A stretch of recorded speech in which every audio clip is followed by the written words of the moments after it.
AP EAMCET 2024కు సంబంధించి BiPC counselling B Pharmacy మరియు ఫార్మడీకి సంబంధించి చాలామంది కామెంట్ అయితే చేస్తారు. అన్నయ్య మాకు కౌన్సిలింగ్ ఎప్పుడు స్టార్ట్ అవుతుంది, అసలు ఎన్ని రోజులు వెయిట్ చేయాలి అని చాలామంది అడుగుతున్నారు. ఫైనల్లీ మీ అందరికీ ఒక గుడ్ న్యూస్ అయితే రావడం జరిగింది. మనకి ఇదివరకు ఎందుకు లేట్ అయిందంటే ఎంపీసీ వాళ్ళకి కౌన్సిలింగ్ అయిన తర్వాత బైపీసీ వరకు స్టార్ట్ చేస్తారని చెప్పాను. మనకి ఎంపీసీ వాళ్ళకి second phase final phase notification అనేది ఈరోజు రిలీజ్ చేశారు. వాళ్ళకి కౌన్సిలింగ్ అనేది ఆగస్టు 3వ తారీఖుతో టోటల్ కౌన్సిలింగ్ అయితే ఎండ్ కావడం జరుగుతుంది. దాని తర్వాత మంది అన్నమాట ఒక 1 వీక్ టైం తీసుకొని మనకి బైపీసీ బీఫార్మసీ ఫార్మడీ కౌన్సిలింగ్ అయితే స్టార్ట్ చేస్తారు. మనకి కౌన్సిలింగ్ కూడా ఆగస్ట్ మంత్లోనే స్టార్ట్ కావడం జరుగుతుంది. టెంటేటివ్గా ఆగస్ట్ 2nd వీక్ ఎండింగ్ లేదంటే ఆగస్ట్ 3rd వీక్లో మనమైతే ఎక్స్పెక్ట్ చేయొచ్చన్నమాట.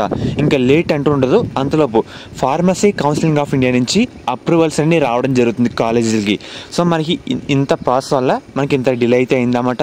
ఇంకా డిలే అయితే ఉండదు ఇక్కడ నుంచి, ఎందుకంటే ఎంపీసీ వాళ్ళు కూడా కౌన్సిలింగ్ అయిపోతున్నాయి కాబట్టి. సో మనకి షెడ్యూల్ కూడా ఈరోజే రావడం జరిగింది. గుర్తుపెట్టుకోండి, మనకి ఆగస్ట్ మంత్లోనే మనకి బైపీసీ బీఫార్మసీ ఫార్మడీ కౌన్సిలింగ్ అయితే స్టార్ట్ కావడం జరుగుతుంది. ఇంకా లేట్ అంటూ ఉండదు. ఫర్దర్ అప్డేట్స్ ఏమైనా వచ్చినా సరే, డేట్ కన్ఫర్మ్ అయినా సరే, నోటిఫికేషన్ వచ్చినా సరే మీకు అప్డేట్ అయితే ప్రొవైడ్ చేయడం జరుగుతుంది. ఇంకా డిలే అవ్వద్దు, ఇంకా టెన్షన్ కూడా పడకండి. మనకి ఫాస్ట్గానే ఆగస్ట్ మంత్లోనే కౌన్సిలింగ్ అనేది స్టార్ట్ కావడం జరుగుతుంది.